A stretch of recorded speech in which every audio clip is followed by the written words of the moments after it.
ngayon sa Marikina Infanta Highway, Tanay, Rizal, kung saan matatagpuan ng Dilan Marie Restaurant and Cafe. Perfect spot talaga itong mga bakla sa mga mahilig mag-road trip or mag-ride. Talaga namang paggabi kayo pumunta, ay sulit talaga ang lamig, para kang nasa Baguio.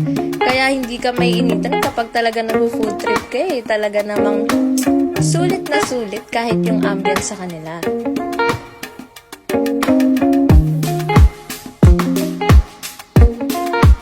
At syempre, hindi lang yan mga bakla, affordable din ang kanilang mga food dito. Syempre, in order namin ay sa Fiesta Salim sila na good for 4. Merong 4 cups adobo rice, 12 pieces Shanghai, buttered shrimp, pork sisig, crispy eggplant, veggies, and salted egg. Grabe, sobrang sulit talaga sa amin yung good for 4 nila. Grabe, wala talagang tapon mga bakla. Kaya kung ako sa inyo, gumora na kayo dito mga bakla. Let's go!